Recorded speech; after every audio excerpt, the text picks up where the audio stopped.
Good evening, friends, and welcome to another edition of Crime Time with DutyRon.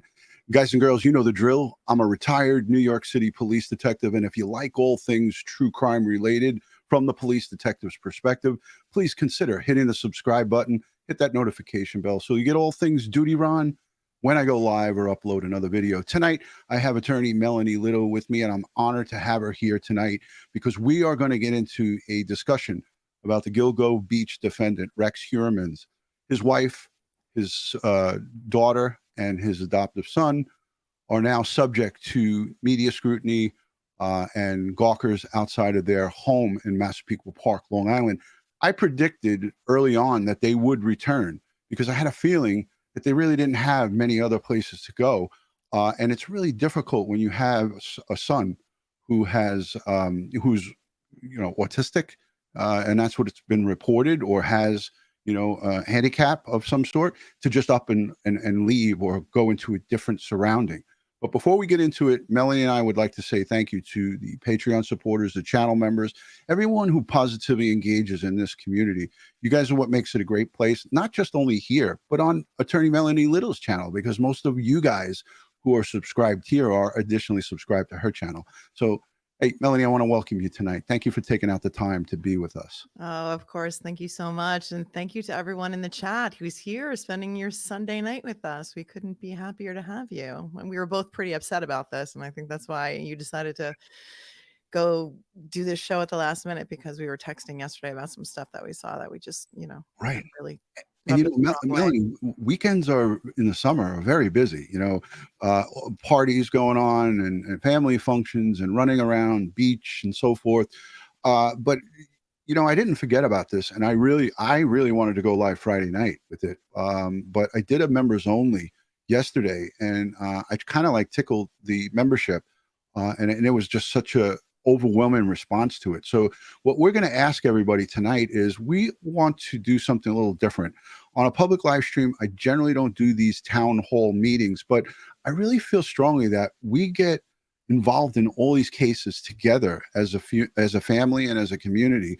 And I wanted to, in the second half of the show, invite one at a time some of you folks to come up to give your thoughts and opinions in a respectful manner, of course, as it pertains to Rex Heuermann's wife. Asa Ellerop she filed for divorce, right? But she still technically is his wife. The divorce didn't, it takes time for these things, Melanie. It's a long time. Anybody who's been divorced knows how long it takes. Yeah. So her title technically still is Rex Heuermann's wife.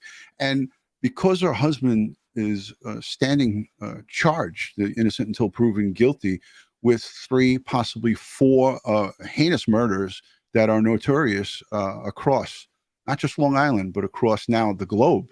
People are watching this internationally. It's easy for people to point the fingers and have a conversation and say things in respect to, how could she not know? How do they not know that he was doing this? All these horrible web searches and all of this horrible activity. But we do know that when these crimes were allegedly committed, she was either outside the country or outside of New York State. And that's spoken about strongly by the investigators, by the district attorney. Yeah, those are the facts. Yeah. That's what we like to stick to, right? The facts. We try our best to stick to the facts, and we go based on where the evidence leads us. And in this case, it's really leading that his wife and his adult daughter and his adoptive son, probably is a high probability had zero knowledge of this. I want to play a little piece before we get into it, but let's say, again, thank you to the replay viewers and the moderators. These mods that are out here, they work for basically for free. They don't get paid, but they keep the chat classy. So I appreciate the mod squad and the replay viewers and the live chatters. So thank you for all your hard work. This is a piece from Live Now, and it's not brand new, but it covers quite a bit. So it goes over the full Monty of what we're going to be speaking about tonight. So let's take a listen. Take you out to another story in Long Island, of course, as the family of that suspected Gilgo Beach murder has returned home, of course, following this here on Live Now from Fox.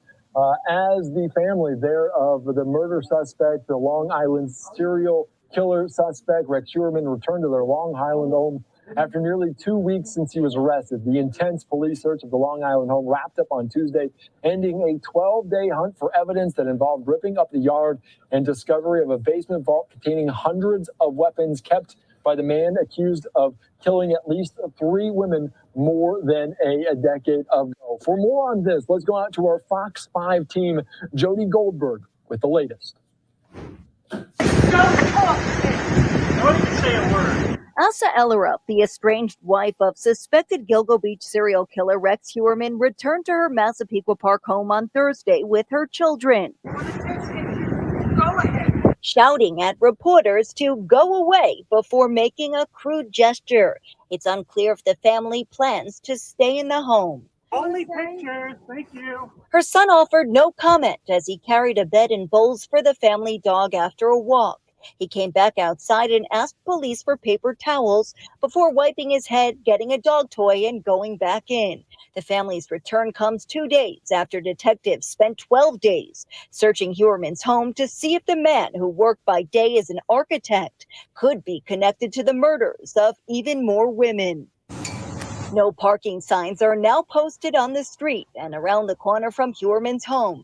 Officers are writing tickets for anyone who blocks traffic. Cameras are also installed for safety. The Suffolk County Sheriff's Office says Heuermann can make phone calls and receive mail in jail. Staff there is in the process of vetting incarcerated sex workers who have come forward claiming they've had contact with Heuermann. Now he's due back in court this Tuesday. District Attorney Ray Tierney says he plans to prosecute the case himself. In Massapequa Park, Long Island, Jody Goldberg, Fox 5 News. Thank you so much for that. Of course, it was an extensive search there of Rex Heuermann's house and his backyard. We saw an excavator and much, much more as they were piling together a bit of evidence that they continue to find. Of course. So I wanted to immediately put you right in the hot spot, Melanie. A lot of people are asking the question, why did Asa Ellerop retain counsel? Well, it's her divorce attorney. Okay. So he's acting right now as the family spokesperson because she hired him to do her divorce. Right. And we saw one of our friends, Scott, asked in the chat, do you know of this attorney from that the law firm is from Long Island? I did look that up, but there was a statement that was put out. Basically, she was complimentary to her elderly neighbors, which I thought was very, very good that she said that. She didn't make any statements, and I don't expect her to make any statements about like victims, families, and so forth, because it's not appropriate at this time.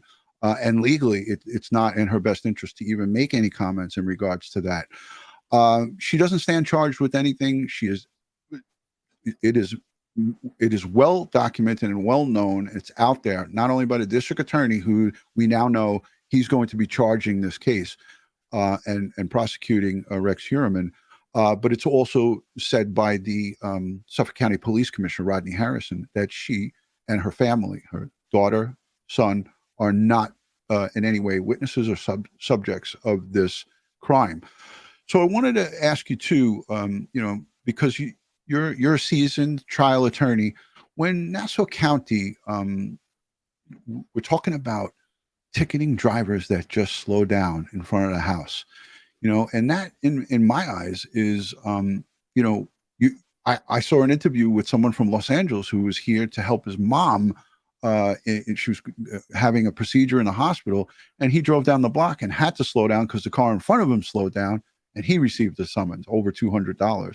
Any thoughts on that and putting up those signs and so forth? And I saw that too, but look, we've had situations here, like the Amityville Horror House. That happened how many years ago? 25 years ago or more, and people are still driving by that house. And so they're trying to prevent that type of a situation. They call them grief tourists, people who like to come to houses like this where serial killers lived or grew up or were living in the neighborhood. But begs the question to me, why is the media allowed to be standing across the street shouting questions at this poor family who by no means put themselves in this situation? Mhm. And they're being harassed and shouted questions at and filmed. And, it's heartbreaking to watch this. Right. And, we see this so much. We saw the media descend on Moscow after the Idaho murders. And, did they go to Koberger's house, his parents' house, and stake out there and shout questions at his parents? And I don't recall that. I remember they did that to the laundries. News Nation's Brian Enton went in the middle of the night and knocked on Koberger's parents' door over in Pennsylvania, and in the pitch black was up with his cell phone light on with his camera. So yeah, the answer to that is yes, he definitely did it. I saw it myself. Let me know in the chat by a show of hands who saw Brian Enton go out to Pennsylvania at the Koberger family residence asking for comments, and they basically said through the door that was broken in by the police, we have no comment. I also want to pool the chat for the first 30 minutes here. We're going to keep this poll open, but by a show of hands here, who feels that the media and gawkers go out of their way here and go out over the top to really it's visible, Melanie. Anybody with common sense would see that Rex Heuermann's wife, now filing for divorce, is going through a trauma right now. You can tell by the way she's speaking, and the finger, giving the finger to the press. I'm sure that was not one of her highlighted moments for her, but that's the state of affairs that she is in, and her son with a handicap of some sort. We don't know, confirmed what that is, right? He's going through a difficult time, and we haven't heard anything from his daughter, but I'm sure his daughter is really, her heart is broken to hear that her father is, the searches alone that they put out there was enough. Yeah. So it's really an unfortunate. Imagine the house they're going back to. I mean, you've been through police searches before, right? With warrants, and they tore that place up. Did they put it back in the same condition they found it in? Nope. I mean, I can't imagine that they do. So imagine what they're walking into. The house allegedly was already full of stuff, and the DA could not stop saying the word clutter every time he speaks about this case, about how much clutter there was in the house. So imagine what it looks like now. I mean, you go in there, your world's been turned upside down, and really, is the media entitled to a statement from them? Is that something that they should get by rights? I submit to you, no, leave these people alone. Right. And I listen, Melanie, I want to put us full right up in the camera here, up close. This is my thing. Okay. And I said this to my audience. I said it to my community on many different cases that we've covered. When you have a situation like this, where your world as you know it has now crashed down on you, Asa obviously had a rough life prior to this happening. She has a son who's got special needs. She again, you could look at someone's home and make all the judgments that you want. I know plenty of people who are messy and are really good people. Just because your home's in shambles doesn't mean that you are a bad person. The bottom line here is that when reporters hear and see what they saw on Thursday, and I'm going to play a piece. If you suffer from, any type of depression or things like this is a trigger warning. You could see in this piece, this is from the Post, it's only 1:13, but you could see how distressed these people are. And my thing is this, and the reason I put us up close here like this is because if God forbid anyone on this side of the family that has nothing to do with these horrific acts that Rex Heuermann is alleged to have committed, God forbid, takes their own life because of bullying from not just the media, but from people. And I'm sure that they're getting emails and they're getting people on social sending them really nasty stuff. Death threats. Who knows? Death threats. Why do you think police are posted out in front of their house? Now, listen, I'm in no way, shape, or form saying that, listen, these people should be, treated like, like they're God. But I'm saying treat them like human beings. Treat them the same way you would treat somebody else. Don't kick somebody when they're down. I mean, Melanie, am I off on this? Am I going a little too far? But I don't think you're off it on made it. me so No. pissed off.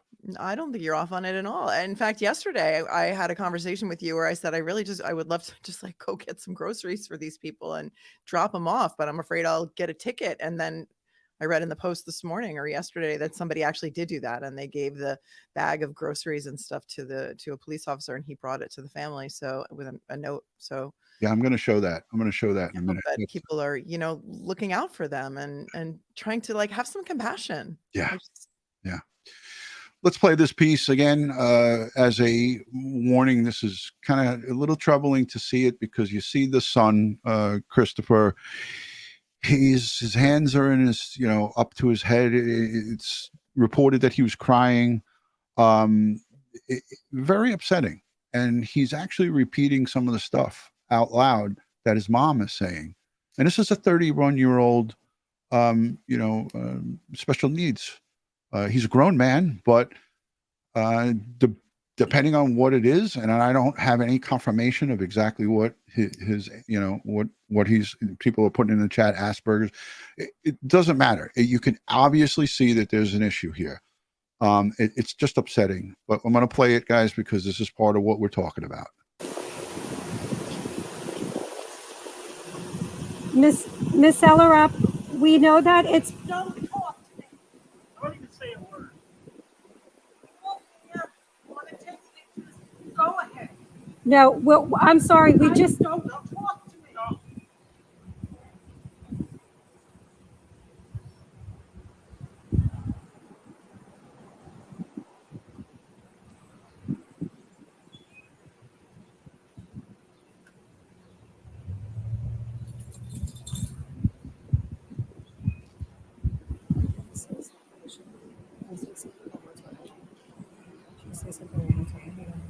Yeah.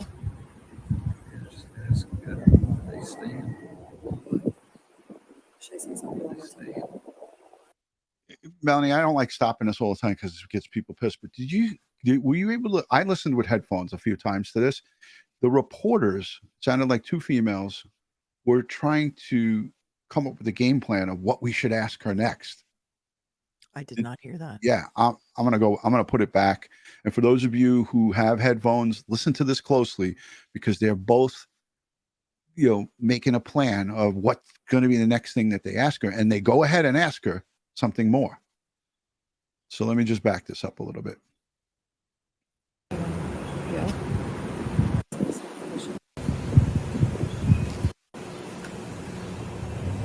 Starts right about here.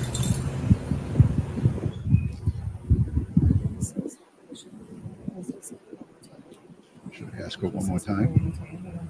Yeah.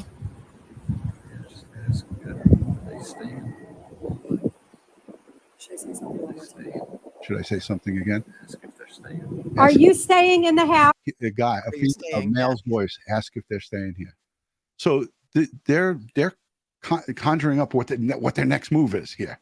They don't see any problem with this. Game planning. Yeah. Are you staying in the house? Please, leave me alone. That's none of your business. Hey, so we're not blaming you for No, anything. I don't care. We feel very bad, and we want to know if you have anything to say. I think after that they said something like, people want to set up a GoFundMe for you. Would you like to have a GoFundMe? Or was that a different?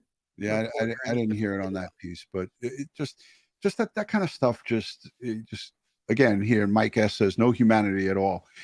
At that point, you already got your piece to put out there, New York Post, and they're sharing it, and who knows who was the originator of that piece, but they share it, they pass it around to each other, everybody plays it. You would figure at that point you would have just a little bit of empathy and say, all right, I did my job.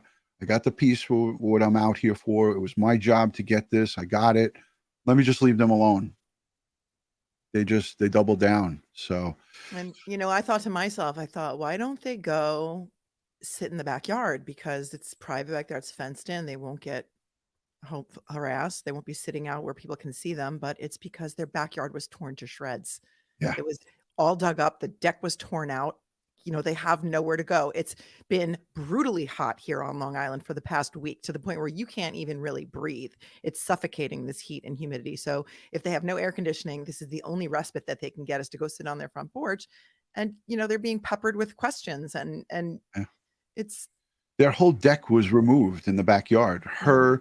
I have to assume that horticulture setup was probably hers for her plants and so forth. That was all disassembled and moved. The earth was dug up. They had access to watch what was happening in their own yard. Just picture yourself as a homeowner living there for 27 years. They've been there, and he's been there arguably his whole life, with little bits of breaks when he was for his first marriage. But you look at that and you say to yourself, they're just, like you said, at that day, it was in the 90s and like 90% humidity. Jennifer Noble's good friend from Bakersfield, California, she says, this right here is why I always put myself in another person's shoes. You never know what's going on inside another person's mind. We should always try to be kind until we know the entire truth of the situation. And it's not even the situation. Jennifer, thank you for that. And I love and respect you, and thank you for being part of this community. You are a great, great human being. But this doesn't even have to do with understanding what they've been through. It's just seeing what's put out right in front of you, what's put forth in front of you, and making a decision, a command decision. But what we heard was they all were getting together. I heard male voice, I heard female voice, I heard a second female voice, and they were all getting ready for their attack, their game plan. Not cool. Not cool. I mean, I understand wanting to get the scoop and wanting to get the story, but there needs to be some sort of a line of human decency that people should just maybe not cross. She said, I don't want to talk to you. Leave me alone. Okay, you got your soundbite, you got your video.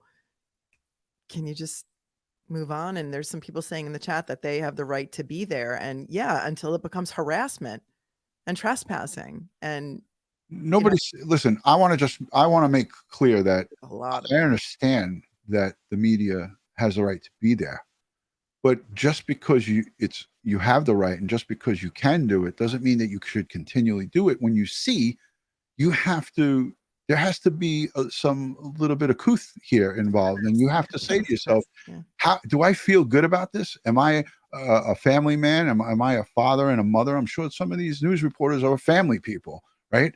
It's just not. It's not a good look, man. It's not a good look at all, and shame on them for continuing on with it. I want to share this picture of a Nassau County police officer with a Target bag going up to the Heuermann home.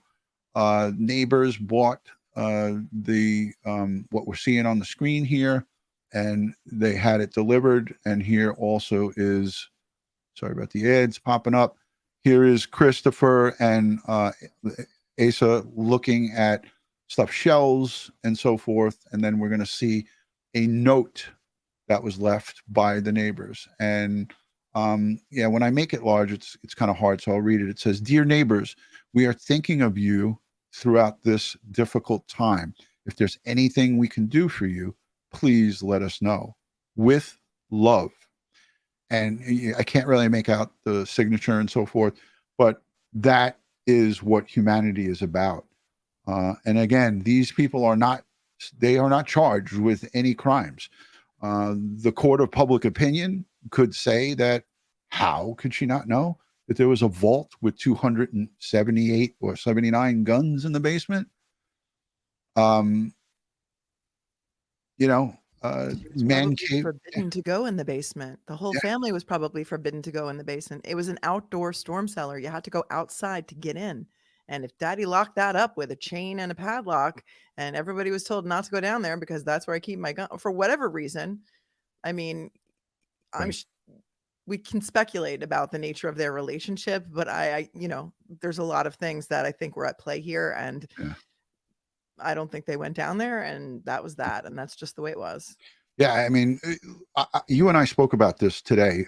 There's plenty of husband and wife teams or relationships where significant others live together but separately, and have minimal communication. We don't know that that's the case here, but it wouldn't be outrageous to assume that maybe there was very limited communication between the two of them. Maybe they lived in separate quarters or in separate parts, and there was not a lot of communication. Hey, I want to read for the audience on Friday, Rex Heuermann's wife, who's now filed for divorce. On Friday, she told photographers she was okay with them taking pictures, and then made a confusing statement about depression. She made a statement about depression because she said in the next wording that she put out to them, her next statement was, "If you want to take pictures, go ahead. I'm okay with it now," she told reporters.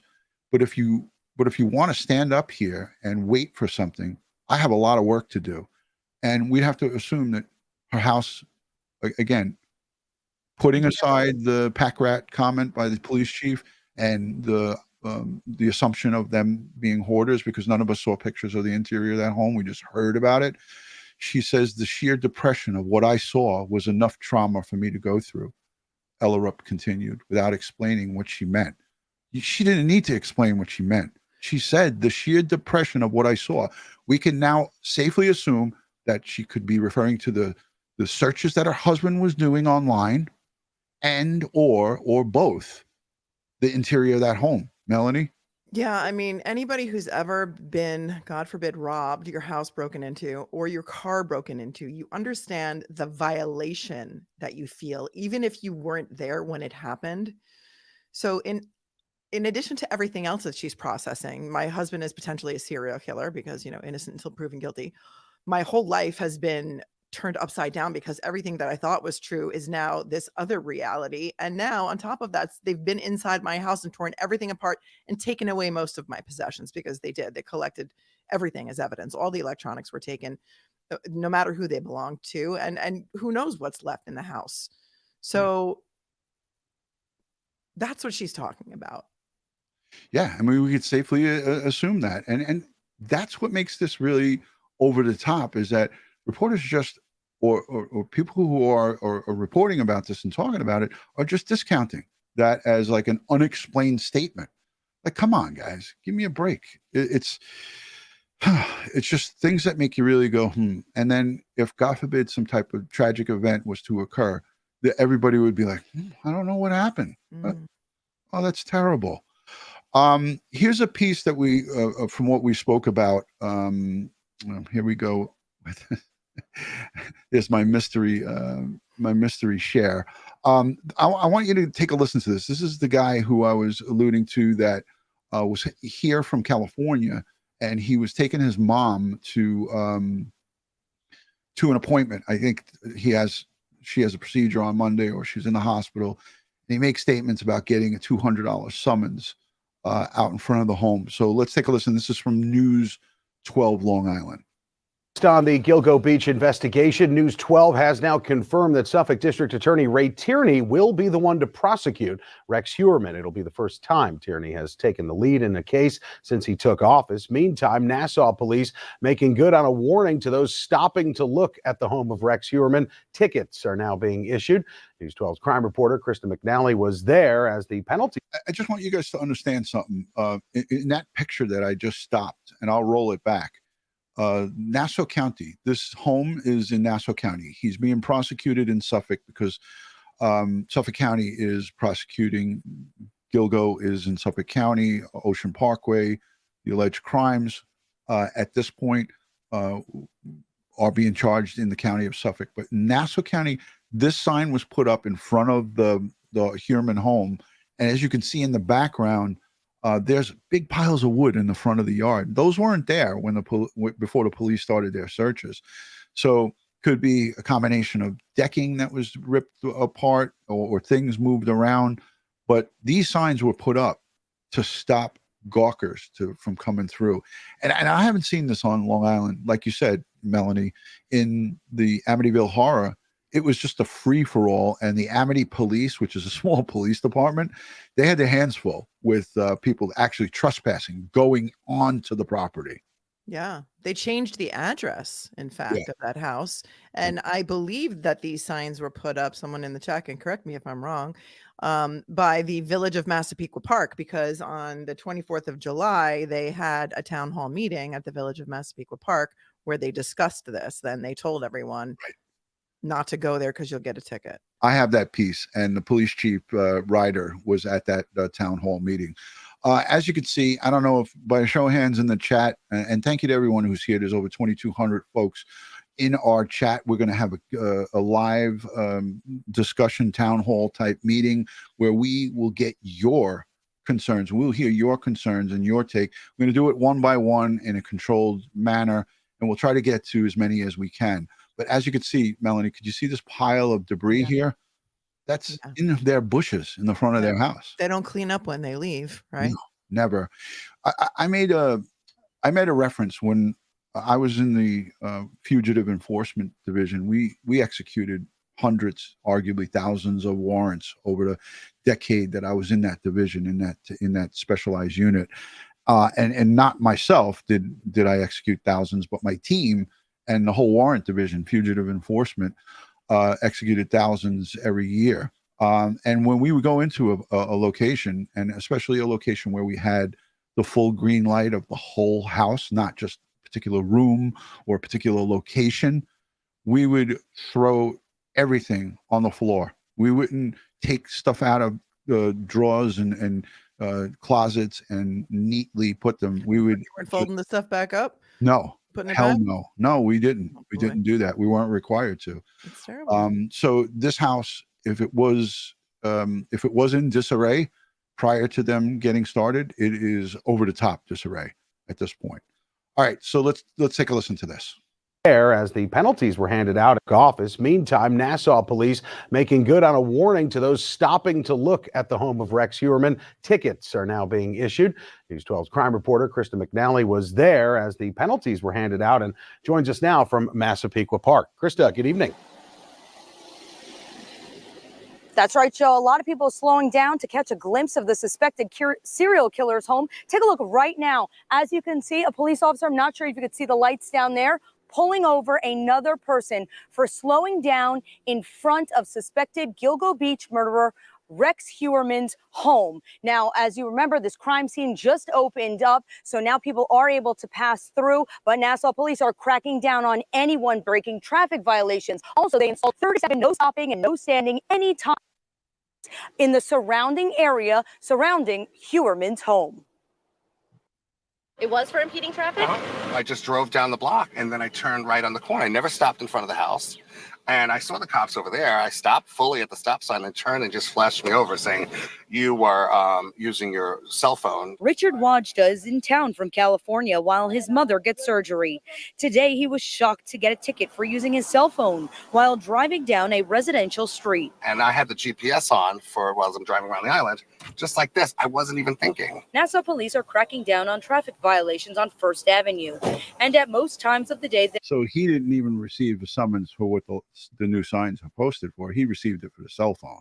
Yep. Even if you have it in your hand, folks, it's a 6-point ticket. Found that out. So he just basically totally screwed himself right there by giving that news report. He showed for a judge exactly what he did. Guilty. Guilty. Move on. Next case. Yeah, I highlighted a comment. It said government overreach. Where is that? I want to highlight that because that's a legit concern when we're talking about this here. Love wins. Good friend, channel member. Government overreach. Summons shall be challenged and government shall lose. Not for that ticket. Not for that ticket. But she may be referring to the no stopping, no standing. The looky-loo law. Yeah. Yeah, you got signs posted, and again, in these small towns, they can just all of a sudden put these, those signs might not stay up there forever, because it could be argued in court that how come on 3rd Avenue there's not those same signs? And yeah, well, what's good for the they don't goose? want people slowing down by the house. That's exactly what they're trying to prevent. Yeah. Let's listen to the rest of this because I want to make the whole thing play. There were at least 4 police cars on the phone while driving down a residential street. And I had the GPS on for while I'm driving around the island, just like this. I wasn't even thinking. Nassau police are cracking down on traffic Welcome violations to New York, on Fifth guy. Avenue. And at most times, Welcome to New York. Welcome to New York. Come on. This is, Hey, there you were- live in California. You just said you don't know what the laws are. Too bad, so sad. You're not allowed to have your phone in your hand, whether you're looking at it or not. It's an automatic 6-point ticket. Yikes.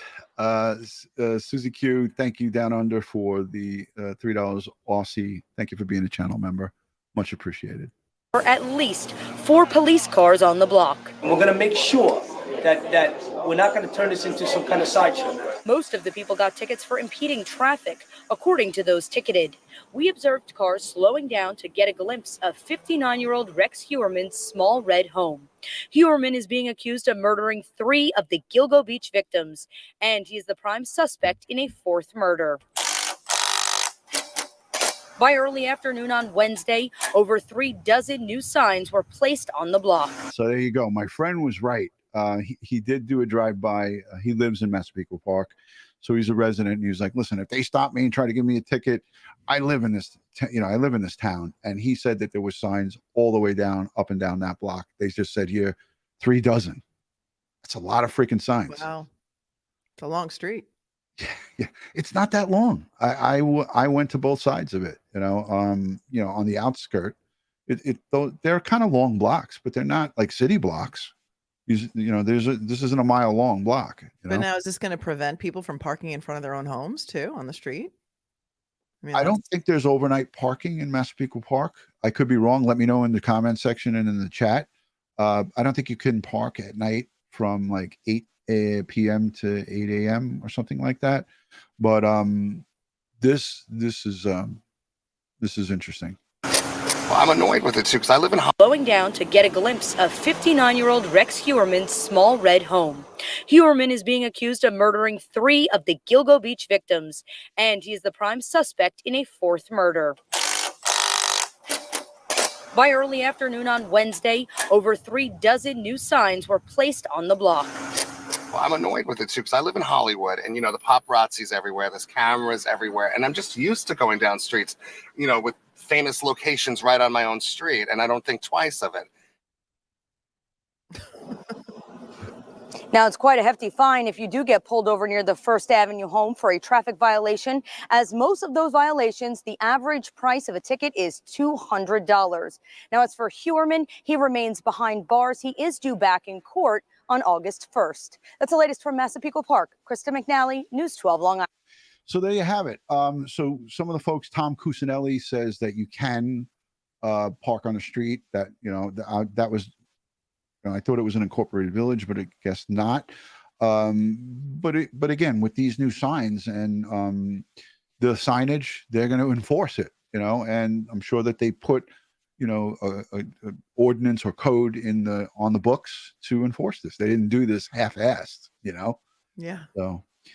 Do you anticipate a lot of people getting these summonses fighting them, Melanie?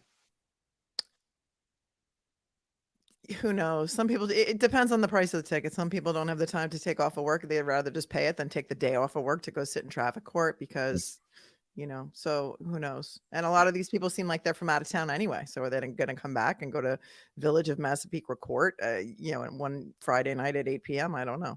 Right. Yeah.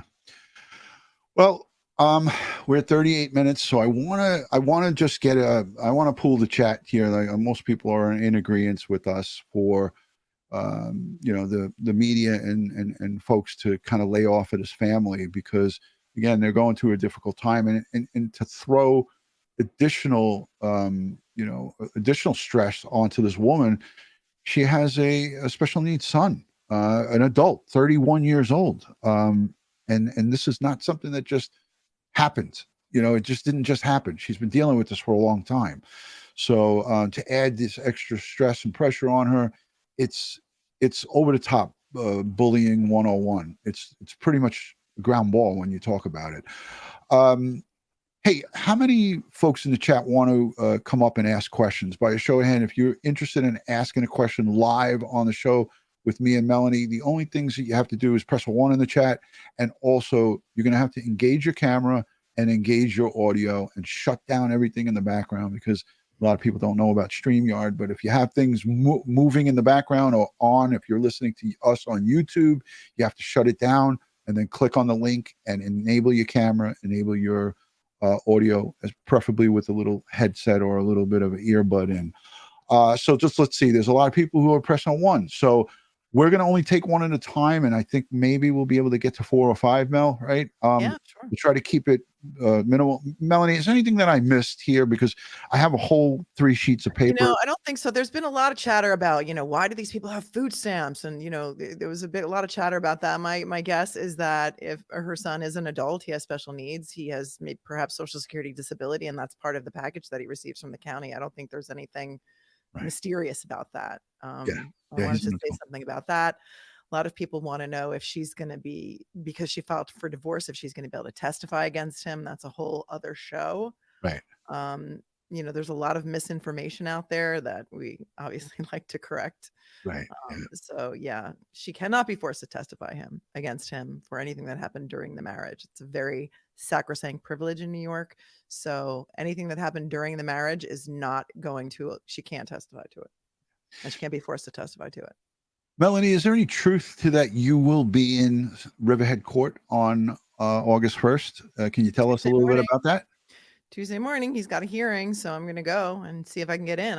Apparently everybody else is going to try to go too, but I'm an attorney, so I have a pass, and hopefully it's a big courtroom. It is open to the public, but if you don't have an attorney's pass, you have to wait in a very, very long security line. So we'll see how many people they let in. Awesome. And there are no cameras in New York in the courtrooms, by the way. So if in case anybody is curious about that. So you're gonna go in the courtroom.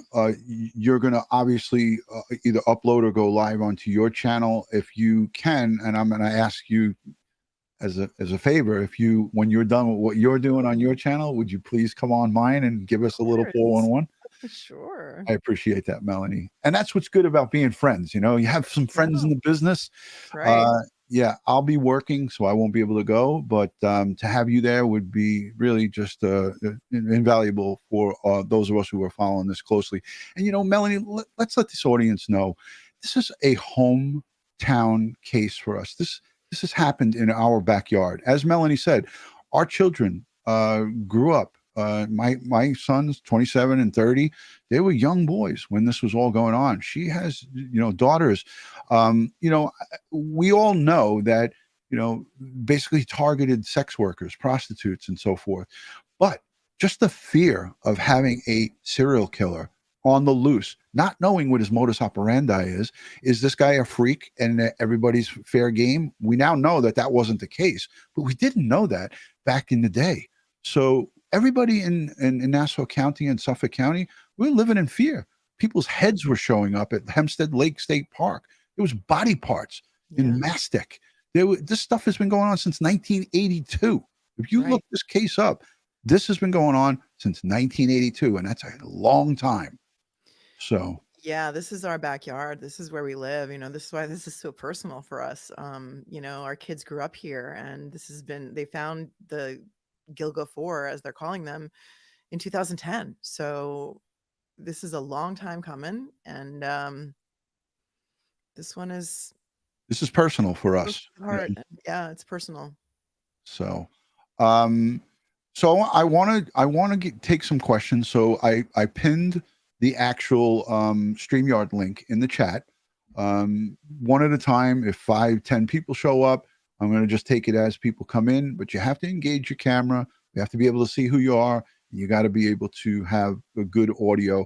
Keep the question pertaining to Rex Heuermann's home and his wife, her son, his daughter, and the media scrutiny, because that's the topic here. We're not going to go off. We're not going to go off the tracks here. And we know there's a lot of local people in the chat too. So if you live nearby, you have some observations of what's going on in the neighborhood, we'd love to hear that too. Love to hear from Long Island folks. Let's say hello to Unsolved Crimes Uncovered. Thank you. She says, Ron, it's terrible. There's an uptick of this type of activity lately. Texas, Florida. People are sick. Abso-freaking-lutely. Social Fade says Rex Heuermann is connected to Manorville too. So is Rex Heuermann connected to Manorville? Unknown at this time.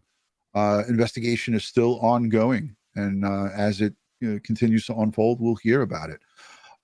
Elizabeth Lackey says, DutyRon, I feel horrible for Rex's family. Does anybody know where the daughter is? If I knew, I wouldn't even say it, to be honest with you. But you have to assume, I saw pictures with them all together. They seem to be a family that sticks together. And I'd have to assume that the daughter is there at the home, you know? I think so. I think we'll find out more about the Manorville stuff. Yeah. I've heard a lot of experts say that it would be so rare that there are two serial killers, with the same dumping grounds, because they change their MO and, over time. And there's other people who claim to be experts in serial killers that say that serial killers don't often change up. In other words, do the dismembering and do sets of 4 wrapped in burlap and go on to dismembering people. Time periods. I'm not an expert. That's a whole other show. Right. I'm not an expert on it, but I'm saying people have been saying that. I've been seeing that. Tweety US News. As soon as I see you, I'm not going to put you on, but I'm familiar with Tweety US News. I need to see the camera engaged, and then we'll you can take it back off, and then we could just get the audio going.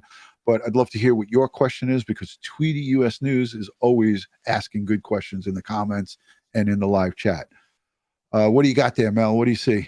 Right on, Josephine. We can't understand what they're going through. Compassion, empathy. Yes, please. I agree with that. I love when Melanie works the comments. Yeah, I like to do this too. Nan L. None of us would like to swap places with her. I hope people would abstain from harassing her or her kids. It's enough that they have to live through this nightmare. Yeah. Yeah. We're not sure of the daughter's age, but we know the son is her son, his adoptive, as he's referred to, is 31 years old. So she's 26. Oh, she is 26. Okay. Yeah, she's 26. Yep. Magical Mary. She could have been terribly afraid of him and didn't feel she could leave him. Took me 12 years to get away from my ex. Yeah. And look, that's another thing too. People stay for different reasons. We can't judge that. Why do people stay in abusive relationships? Because they have nowhere to go, because they can't leave, because they can't get out from under someone's control. Yeah. Not saying that it was abusive or not abusive, but if you look at the dynamics of this, I have read a lot of things about him, that he was a heavy drinker. We don't know the dynamic, but I can guess that it was not good. Hey, we got a guest that has come in. As soon as he gives me the thumbs up, E1 Timmons is in the waiting. Give me a thumbs up. I'll add you in. Okay, great. There we got a thumbs up. All right, let's see what he's got to say. Thank you for joining. Where are you watching from, and what's your question? I'm watching from Georgia, outside Atlanta. Okay. What's your question? Hi, Melanie. Hi, Ed. I know this guy. Okay, great. Great show as usual. I have to say that I was one of those who jumped to conclusions regarding the wife and what she knew or didn't know, and I feel badly about that. Finding out all the facts and seeing just what a obviously terrible guy this was, but it sounds very much like he kept his family, in the dark as well. And I'm just wondering if, with all this stuff going on and the police ticketing people, and like Melanie mentioned, that there's reporters right outside, are the police keeping people away from the home directly? And if not, shouldn't they be? I mean, including, I know the press has a right to getting information, but there certainly seemed to be some harassment going on, and shouldn't they be doing more to protect this family from these outside influences?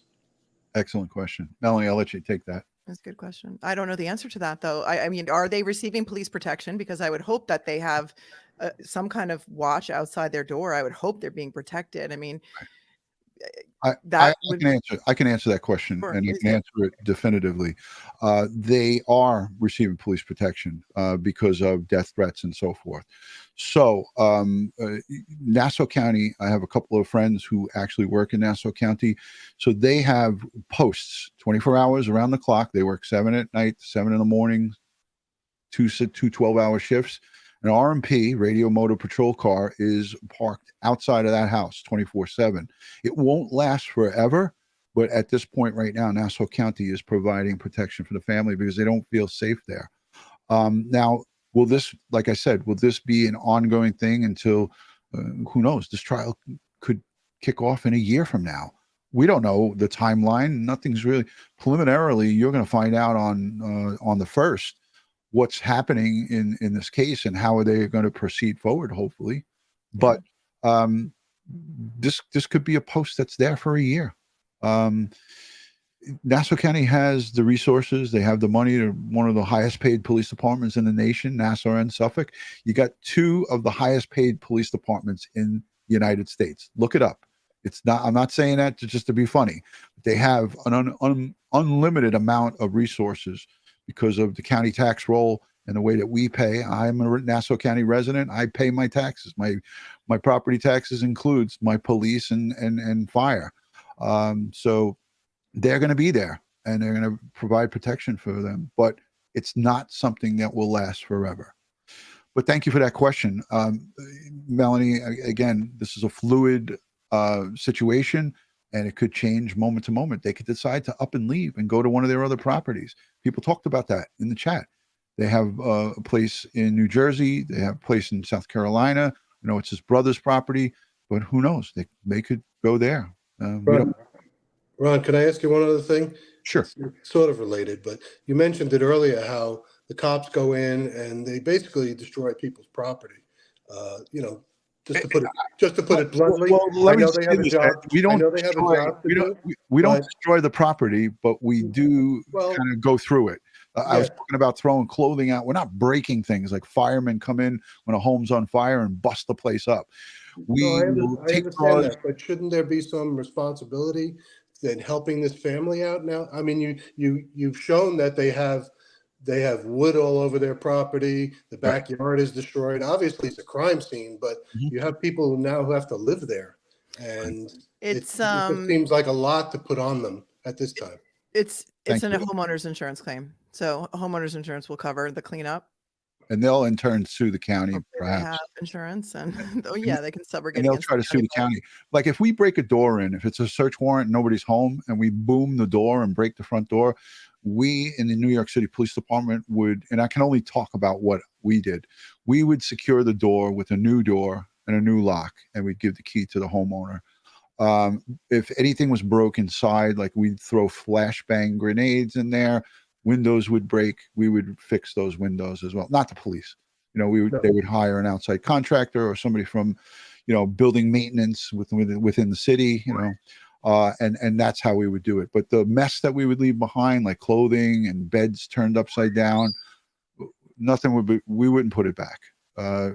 We weren't instructed to. If we were instructed to, if we were asked to by our supervisors, we probably would put the stuff back, but it's just left in shambles. But that's a great question, Ed. It sounds better than what the federal government does, of course. Yeah. Appreciate it. Yeah. Thank you, Ed. Thank you for being brave and coming up. No problem. Thank you. Take care now. Bye. All right. That was great. He had some really good questions. How do you know Ed? He's from here, actually. Oh, okay. Yeah, Excellent. so Excellent. he lived in Suffolk County for a long time. Awesome. We always, hey, and like you said, I'd love to hear from some Suffolk County, Nassau County residents.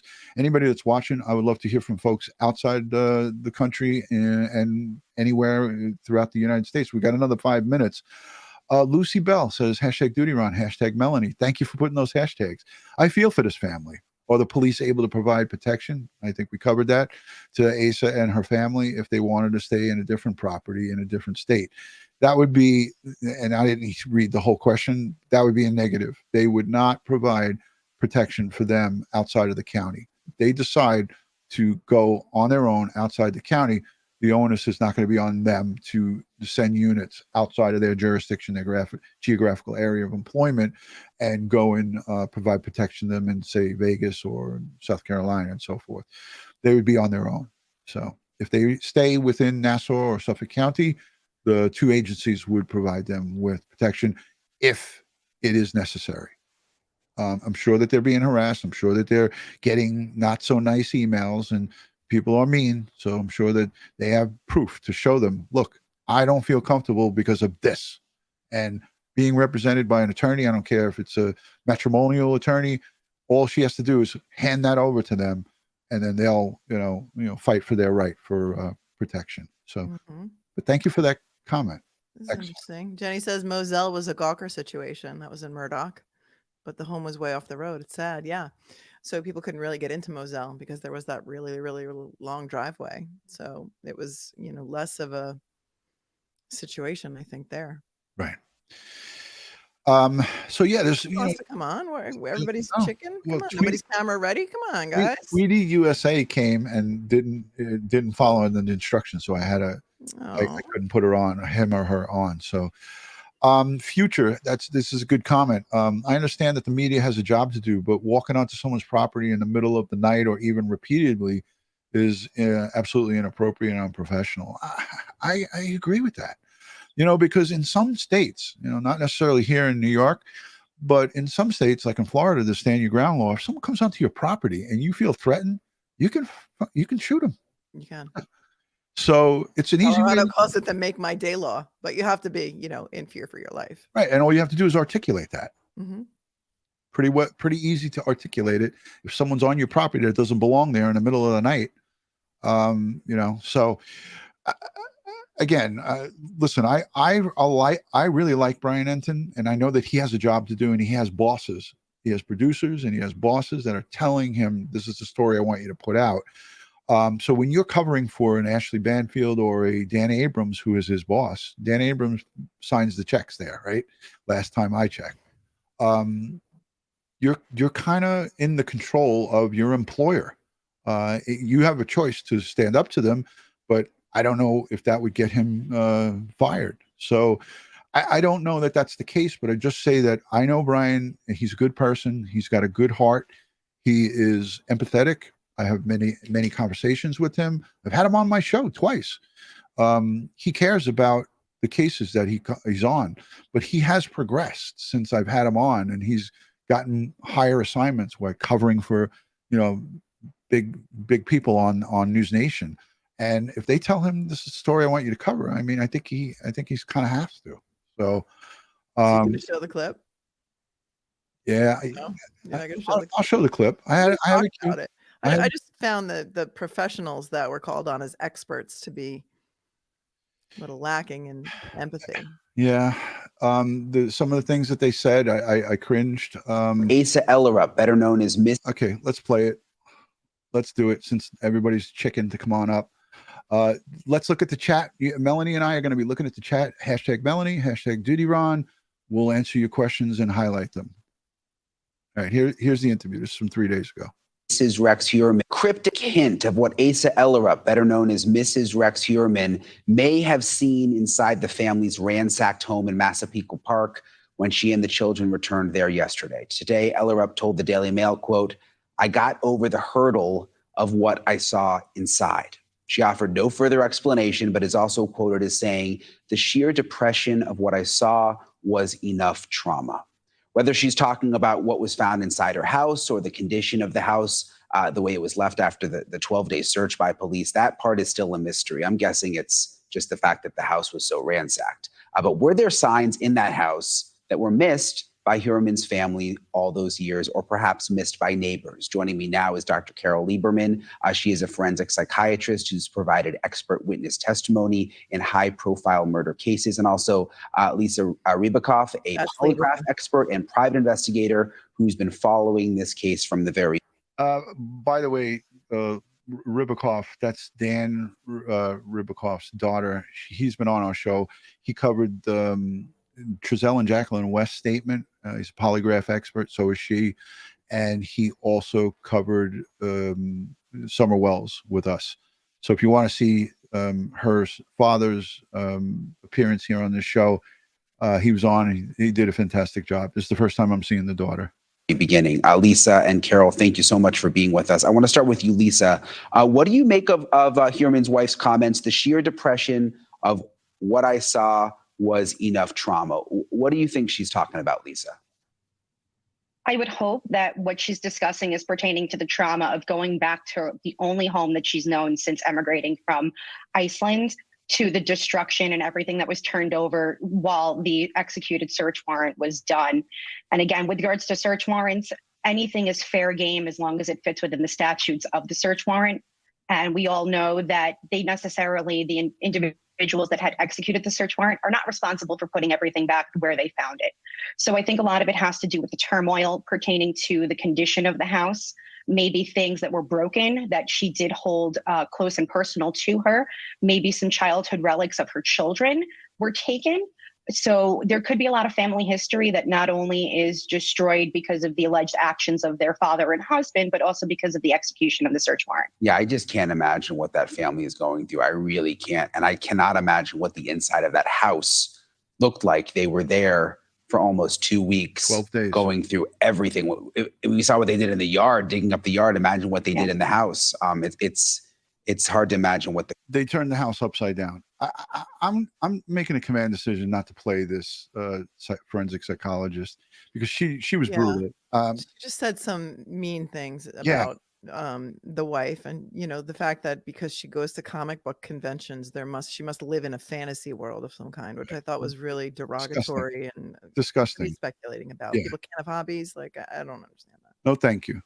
So I'm not going to give them my platform to continue, but we get the idea. If you need to go and watch this, I'll link it in the description, or where to go, newsnation.com, and you could see it. But I thought Dan's daughter did a good job of showing empathy. What she said there in that statement, I thought it was wonderful, because she said what they've gone through and what their home is looking like right now.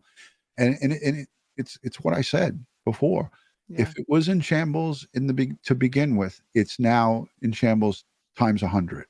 So that's enough in itself to put somebody over top, because some of the most cluttered areas, people know where their stuff is. Yeah. So now it's like, so like for me, like my wife, I'll put my shield and my ID and some stuff on the counter, and I'll know that it's going to be there. I'll go to the backyard, or I'll go somewhere in the house, and I'll come back down and I'll be like, where's my wallet? Where's my badge and my ID? And she's like, oh, I put it in the drawer. She just swipes it into the drawer off the counter because she didn't want the clutter there. But I don't know where it is. I'm looking all around the house for it.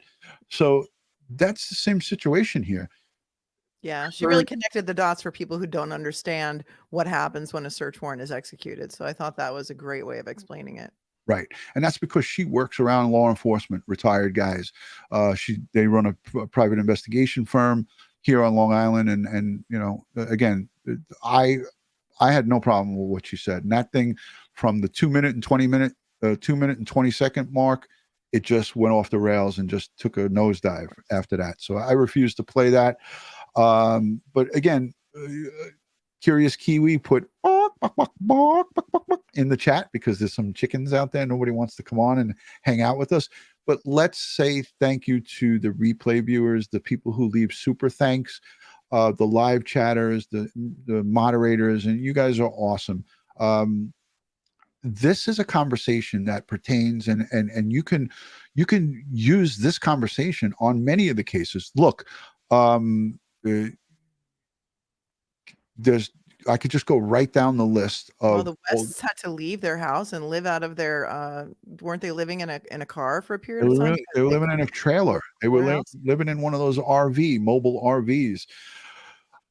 Again, all of them are different. Quentin Simonson, the Quentin Simon case. You had people outside the house telling the mom who eventually was arrested, Leilani, to kill herself, or come out and let us take care of you, on bullhorns, on loudspeakers, all night, not even caring. There was somebody in hospice in a bed in a home down the street that couldn't sleep, and the police came and gave summonses and locked people up. And you got all of the buffoonery that goes on with the Summer Wells case, people going and trespassing. As a matter of fact, when I asked the Hawkins County Sheriff to let EquiSearch Midwest come down there and search for little Summer Wells, you know what they told me? Chief Allen told me, that's the second in charge to Ronnie Lawson, who's the main guy in Hawkins County. They said, we can't let anyone come down here because everyone's trespassing all over private property. And they refused a great organization's help because of the buffoonery that was going on. You know, the outright fuckery that people were doing. And what do you have? You have a little small child that just vanished. No care, no compassion, no, hey, let's put her at the forefront. Let's not try to screw up these cases. The same thing with Quentin Simonson. Simon, he was in a landfill, thrown out by his own mother in the garbage, discarded as garbage. And people were acting like fools. Yeah. I mean, let's go all the way back to John Benet Ramsey. People are still driving by that house. And the way those parents were terrorized by the media and by the public, and they were never proven to have anything to do with John Benet's death. So there you go. That's like taking it to the nth degree. Yeah. Look who's here, our good friend, Unsolved Crimes, Uncovered. As soon as I get the thumbs up from her, I'll add her right in. There it is. Bam. How are you guys? Good to see you. I figured I'd call in since we haven't had any other callers. I think my question is more so in line for Melanie. I'm wondering, now that the wife has filed for divorce uncontested, what does this mean for her in terms of the way forward, and whether or not she's going to have to appear at trial? Well, she cannot be forced to testify against her husband because of spousal privilege, and spousal privilege is one of the most sacrosanct, things we have under the law. It's similar to attorney-client privilege or doctor-patient privilege or clergy, confessant, I guess you would say confessor privilege. So she can't be forced to testify against him for anything that happened during the marriage. As far as, her divorce and the separation of property, New York is a no-fault state. You don't need to prove grounds for divorce. And it's a 50-50 community property state. I mean, they've been married for 27 years or so. I imagine they did not have a prenup when they married. So I would imagine that their property will be split 50-50, but we're going to have to see what happens. Yeah. And so is there anything that would prevent her from being able to go back to Iceland at this point in time? I don't think so. Somebody said that in the chat, and, that might be a good thing for her to do, is to get out of here. And, yeah, I can't imagine that she's going to be called as a witness. She really can't be. So, that would be my advice to her. If I could be her advocate, I would say, go. Yeah, absolutely. And what about the daughter, though? That I think she's 26 years old, and we haven't really seen much from her. So what do you guys think is going to happen as far as she's concerned? With regard to the trial? It depends. I'm sure they've all been questioned, thoroughly by police. And if they know nothing, they know nothing, right? Could they be on someone's witness list as far as, things that they observed, or things that, they could say that he never let us go in the basement. I mean, there's a lot of observations that they could testify about. But that remains to be seen. I mean, I guess we'll have to see.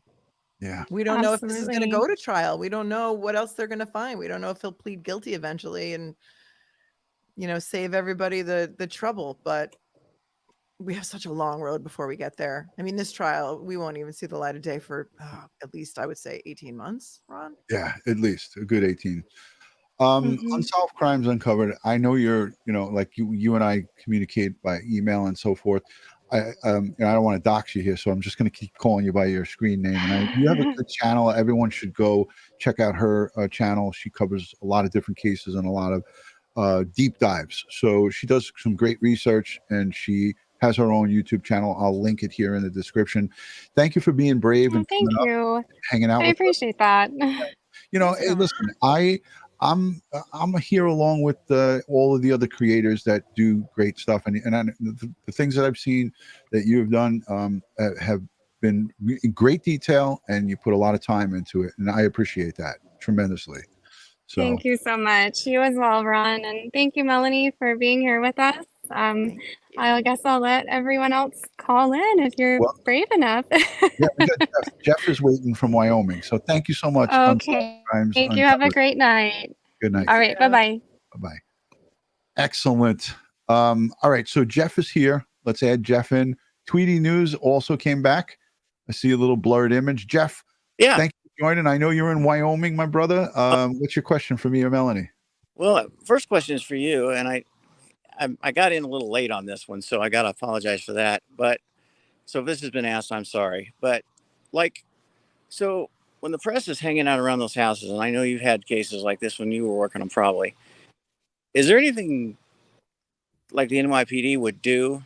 I know this isn't them, but you guys would do to keep them away from that? Is there anything you could do? I mean, they're just overdoing it. My answer to that, Jeff, is a definitive no. We had DCPI, which is a department within NYPD that strictly dealt with the media and the press.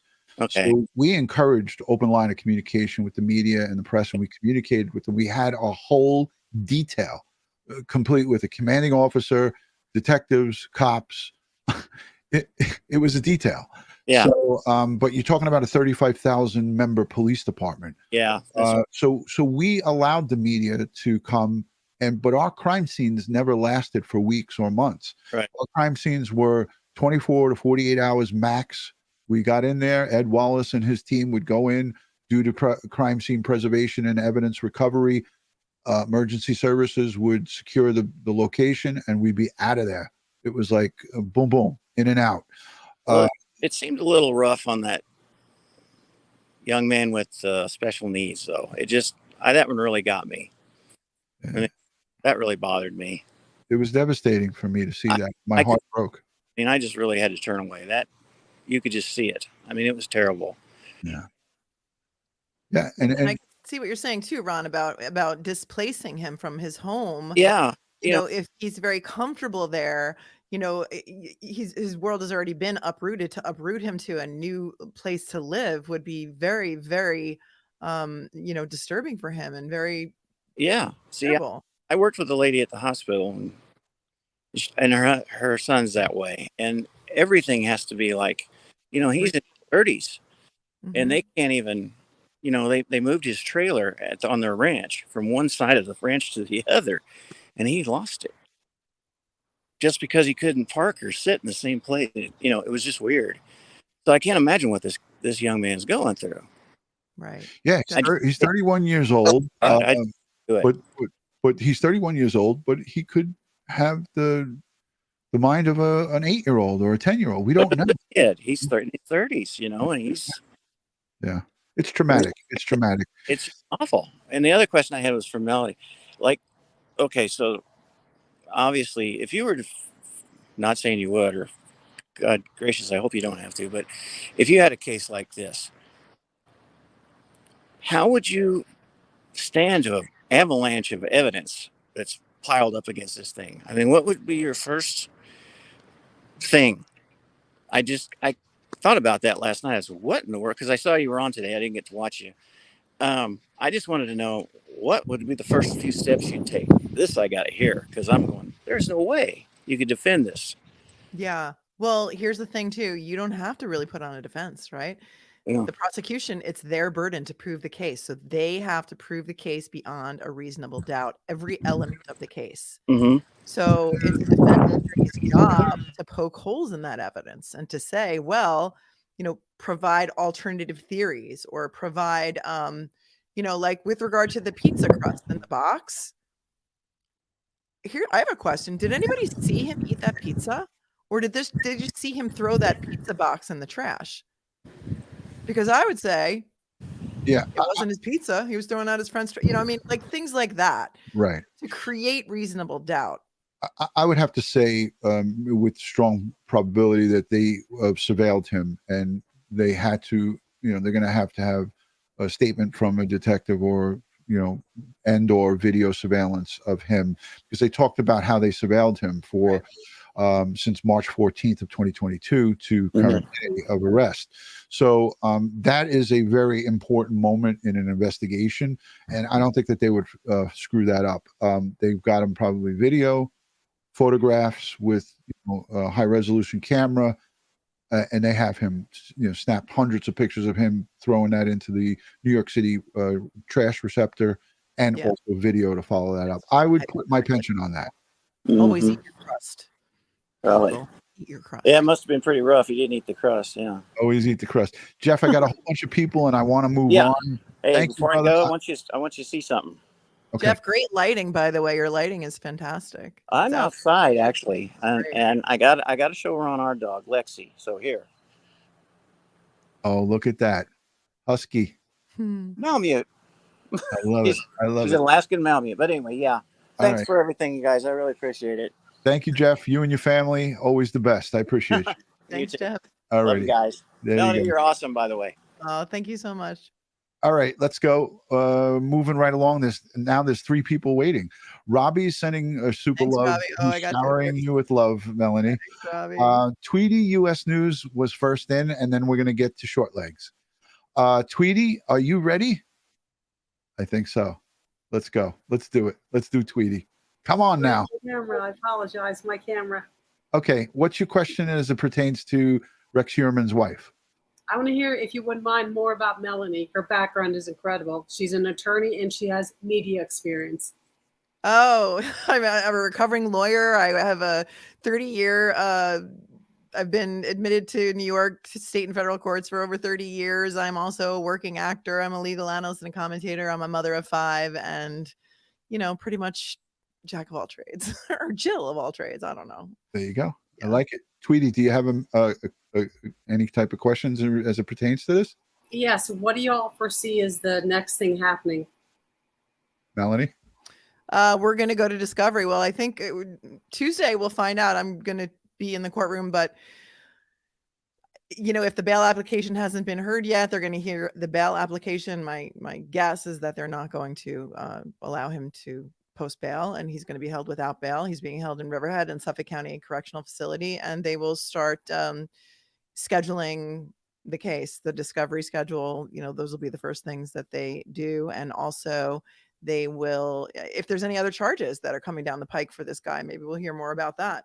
Maybe they've connected some dots on the Maureen Brainerd Barnes case. I think they have a grand jury convened, I think, already on this. So we'll see. Yeah, they do have the secret grand jury in session on the Maureen Brainerd Barnes We case. left the secret out of the bag. Yeah, it's I heard the DA make that statement, and I heard also Chief allude to it, Rodney Harrison.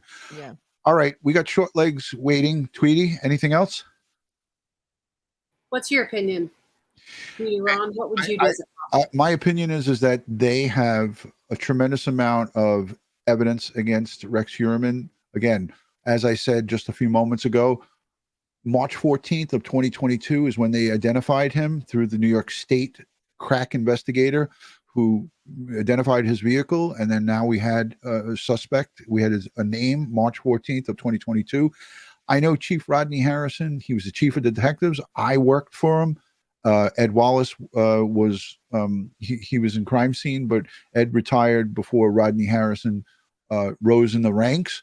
But I know he's very, very detail oriented, and he is a great detective. So he rose through the NYPD ranks from a cop all the way up to chief of detectives. So the man is a tightened up investigator, and he ran this task force very, very tight. So I know that they got a lot of evidence, and I think this is going to be a very strong case. When it's going to go off, it could be Nassau County, Suffolk County, the way things operate with the court system now. Melanie, you can testify to this. The wheels of justice turn slowly. Slow. Look at what happened in Michael Valva case, right? That was from 2020, January 27, 2020. He was collared, and we just had closure this year in that case. And think about just the forensic evidence alone, the electronic forensic evidence, how long that's going to take for the defense to sift through that and hire experts. It's going to take a long time. All right, let's get to short legs because I don't want it to leave on me. And then we're going to get to Lisa right after that. All right. Thank you, Tweety. I love you. I appreciate you. I like the blurred effect. That's pretty cool. And then you actually added glasses to it too. Awesome. Good job, Tweety. All right, we'll see you soon. All right, short legs, it's just you because whoever was in there left. Where are you watching from? And I'm in Morris County, New Jersey, and I do remember this case. And my question, I have two questions. Melanie, when do you think, or do you think they will release the affidavit? And DutyRon, with the fact that apparently she has 2 more homes, will they be searched by the Suffolk County Police, or will, another team from the other states search those homes? Melanie, I'll let you go first. What was the first question? The first question was, What, when will the affidavit be released, do you think, or do you think they will hold it? It's the bail application has been released. So the affidavit for that has been released. I did a whole show on it. If you go to my channel, I went over the bail application and I read every single portion of it. So it is out there. We can also link it below if you prefer to read it yourself. As I went through it and read it, I explained it. So it sets forth all of the evidence for the probable cause and also the reasons why he should Does it talk about the findings though? Like 32 pages. Did he save anything from the victims? We don't know about that yet because we don't know what they found in the house. Okay. So that hasn't been released. No, because it's going to take weeks, maybe months for them to inventory everything that they found and catalog it and put it into a database. I mean, it's going to be a long time before that evidence comes out. Okay. And the DNA, if they found any DNA or any other forensics, that takes a very Oh, long time.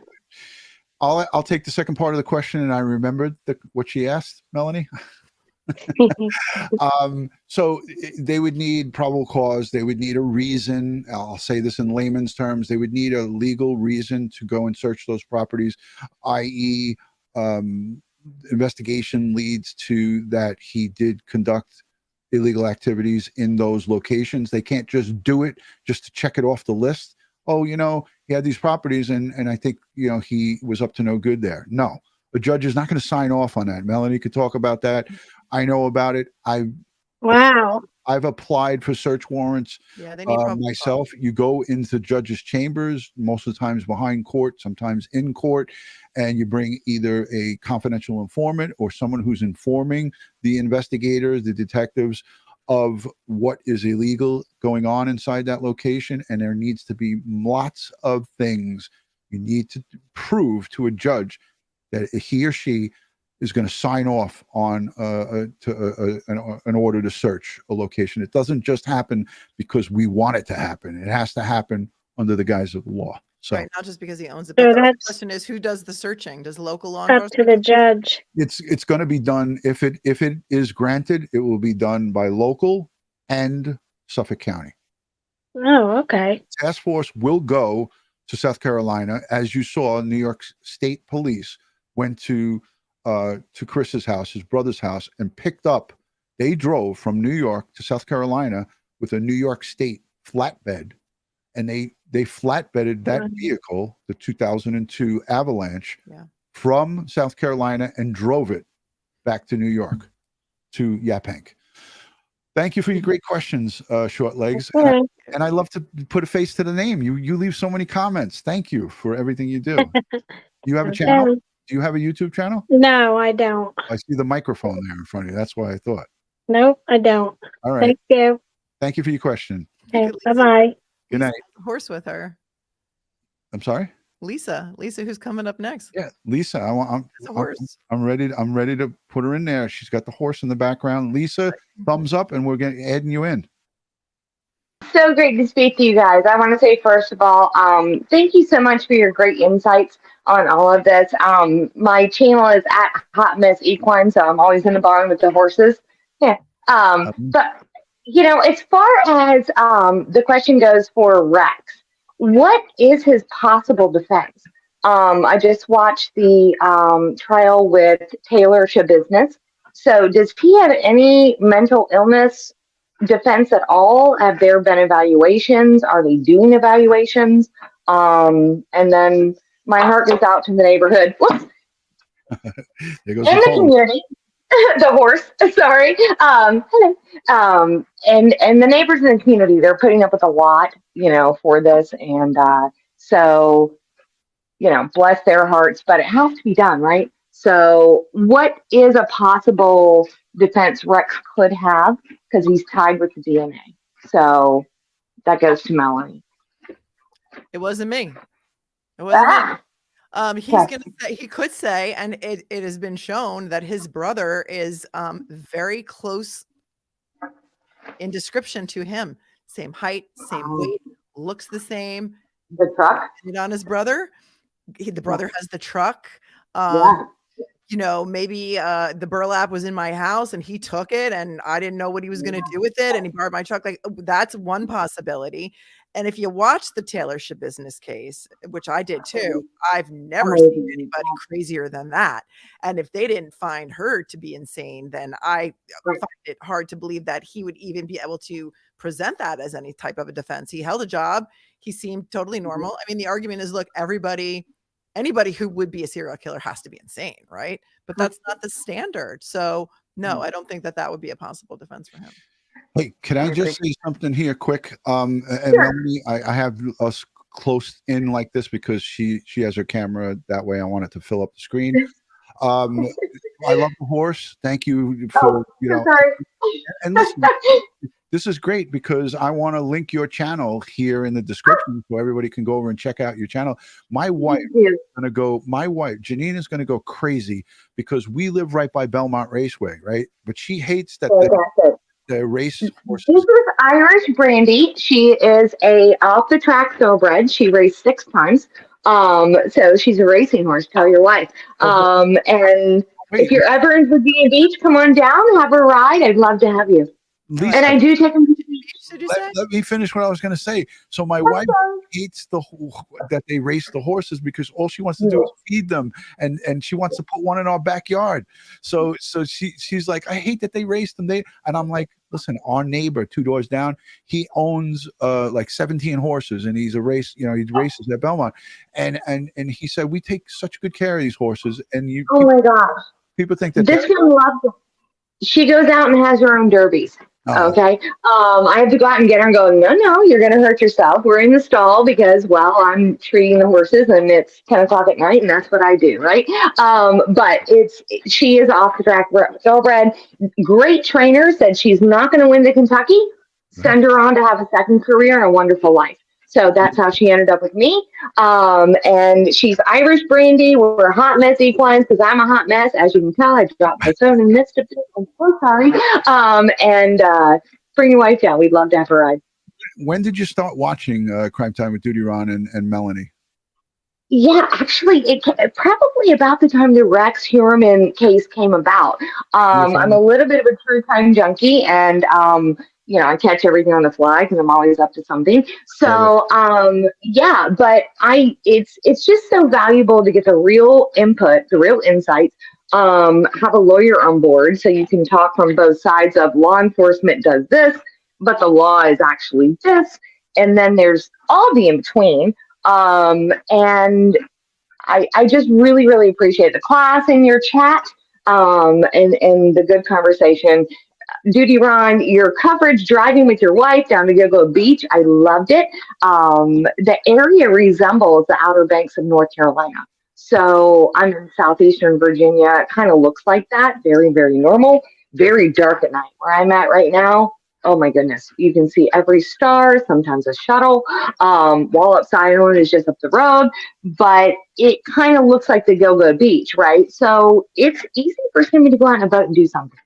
It's just, so feasible and so sad. But again, thank you both for being such a wonderful example, a great inspiration. And at Melanie, you're just a great example for all women. You're brilliant, you're smart, you're beautiful, you're a good mom. And I wouldn't tangle with you. I really wouldn't. He's a badass. I want to add something into this conversation about the alibi, or what Melanie is saying. It could be his brother. Yeah. Here's where the problem comes in. There is that intertwined with 3 of these victims are some of Rex Heuermann's wife's hairs and one of his hairs. So it's a kind of a hard defense for them to say, well, maybe it was my brother that did this, when None of the brothers, as we know right now, DNA is wrapped into these burlap remains. You didn't listen to what I said. I said Wow. the burlap I was love her. at my house, and my brother came and took the burlap with my truck, and I didn't know what he was doing. Yeah, that's a tough sell. That's a tough sell, but I get what you're saying. But it will never fly, will it? Right? Like the facts are the facts, right? DutyRon? Yeah, pretty much. The DNA is there. All right. And bless the wife's heart. My heart goes out to her. Love you all. Thank you so much. And I really hope I talk to you again soon. Thanks for coming on, Lisa. We appreciate it. Let's get the show. Thank you, Lisa. Love the horse. Bye. Yep. Irish Brandy. Give this Irish Brandy. There you go. All right, guys. So there she goes. Oh, that was a great guest. I love. Great. Sharon's gonna fall asleep on us. Yeah, sorry, Sharon. Sharon is here. Sharon Creates is in the building. How are you? We can't hear you. We can't hear you, Sharon. Are you muted? Wait, plug your headphones in better to your device. Yeah, she's trying to repower on the. We can't hear you. I hate that. I hate when that happens. All right. Well, hopefully she'll try to work it out and then maybe come back. I don't know. She might have to reconnect because once you lose the Bluetooth, and those look like Bluetooth headsets, she may have to reconnect. So we'll give her the boot and maybe she'll come back in with it reconnected. All right. Let's look at the chat because it's an hour and 30 minutes. Holy shit. We really went over. We're having fun, right? I love this community engagement, this town hall type meeting. I thought this was important because we're always, as creators, giving our perspective. I love to get the perspective from our audience real time, live. No, me too. And I think this is a fascinating thing to do. Not that many people do this in a controlled atmosphere like this. And if you do one person at a time, it really helps. Because when you have more people on, like, people coming in to ask the questions, you get cross talking. So I think this is great. Diane B, my neighbor from across the street, thank you for taking in my wife's vitamins the other day when it was really hot out. Brought the vitamins in so they didn't get hot and melt. So thank you for that. Diane B, always a great friend and part of Crime Time with DutyRon. Love Diane. All right, Sharon, let's do it. Oh. We tried. Sorry. Are you on a laptop? I don't know. Okay, so change your settings maybe in your laptop to the proper microphone and the proper speaker. Everybody hears Popeye. He has been cursing, by the way. Settings too. Popeye let out a bullshit twice. He said bullshit twice. Oh, really? I didn't hear him. And he was laughing. But talking to me. Whistles, it's so high, it's such a loud pitch that it breaks the gate, the noise gate on my mic. Sharon, we can't hear you. I'm sorry, my dear. We'll try it again. Now she's muted. Like, Let me see if there's something I can do. Edit mic settings. No, it's not working. Sorry, Sharon.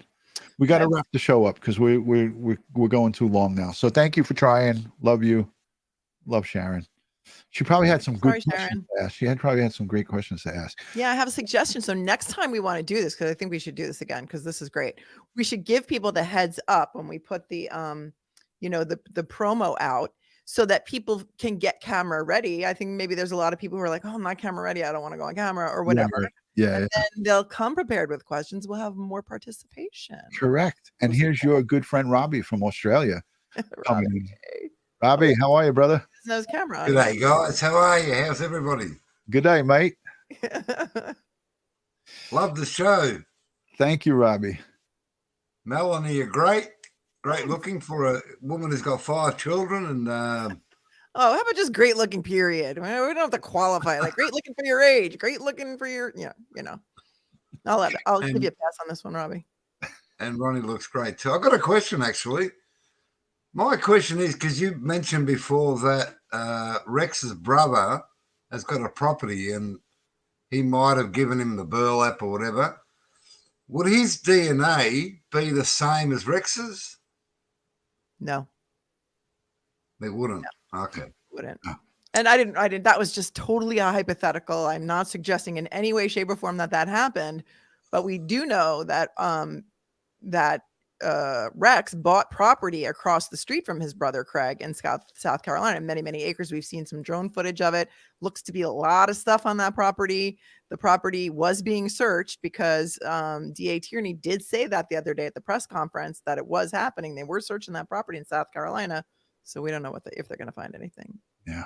Or what they might find there. As this thing unfolds, Robbie, we'll see more, and it's in the infancy stage right now. Things are just starting to get going. We're going to hear lots more as these proceedings press forward. And Melanie, we're going to have her in the courtroom on Tuesday, so I'm looking forward to that. And hopefully, as soon as Melanie gets out of there, she can give me a quick call, or we can exchange some pleasantries by text or whatever. But I'd love to hear what's going on. So. Yeah. Yeah. Absolutely. We'll see how long it goes. If you get a chance, Melanie, throw something at him when you see him at Rex. Yeah, I don't want them to ban me from the courtroom, Robbie. What fun would that be? Yeah, we need her in there. She All can't. right, guys. Thank you very much for having me on, and keep up with the great channel. Thanks for coming on. Thank you, Robbie. Bye. All right, there he goes, Robbie, hanging out with us from Australia.